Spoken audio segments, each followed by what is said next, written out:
آپ individual piety, personal piety, بہت اعلیٰ کردار، بہت اعلیٰ تقوی، بہت زاہد، بہت عابد، سب کچھ ہے، لیکن اس نظام کا حصہ ہے جو نظام باطل ہے. آپ کس کی گواہی دے رہے ہیں؟ وَمَن لَّمْ يَحْكُم بِمَا أَنزَلَ اللَّهُ فَأُولَٰئِكَ هُمُ الْكَافِرُونَ. جو فیصلے نہیں کرتے اس چیز کے مطابق جو اللہ نے نازل کی ہے، وہی تو کافر ہیں. تم نے کافر کس سے سمجھا ہے؟ وَمَن لَّمْ يَحْكُم بِمَا أَنزَلَ اللَّهُ فَأُولَٰئِكَ هُمُ الظَّالِمُونَ. جو اللہ کی اتاری ہوئی شریعت کے مطابق فیصلے نہیں کرتے وہی تو مشرک ہیں. وَمَن لَّمْ يَحْكُم بِمَا أَنزَلَ اللَّهُ فَأُولَٰئِكَ هُمُ الْفَاسِقُونَ. جو اللہ کی اتاری ہوئی شریعت کے مطابق فیصلے نہیں کرتے وہی تو ناہنجار ہیں، فاسق ہیں، غدار ہیں، باغی ہیں، سرکش.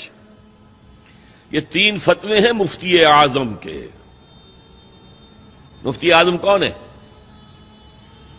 اللہ. قرآن میں یہ لفظ آیا ہے اللہ کے لیے، یفتیکم،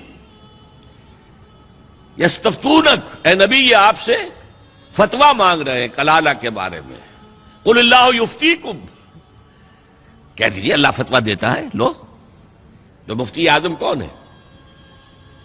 یہ ساری دنیا کے مفتی مل کر بھی اگر مفتی بن جائیں ایک، تو کیا اللہ کے برابر ہوں گے؟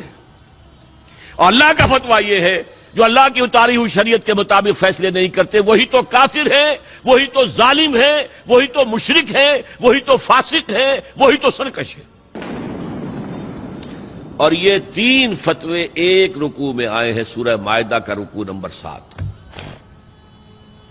تو یہ شہادت جو ہے، یہ شہادت گہے الفت میں قدم رکھنا ہے. لوگ آسان سمجھتے ہیں مسلمان ہونا.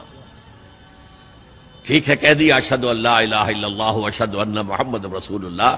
اب تمہیں معلوم نہیں ہے شہادت گاہ میں آ گئے ہو. اور شہادت سے مراد تمہارے قول سے اللہ اور اس کے دین کی گواہی ملنی چاہیے، تمہارے عمل سے اللہ کی اور اس کے دین کی گواہی ملنی چاہیے، اور انفرادی ہی نہیں اجتماعی سطح پر اللہ کے دین کو قائم کر کے گواہی دو دنیا کے سامنے کہ دیکھو یہ ہے اللہ کا دین. آؤ، come and see with your own eyes, this is Islam.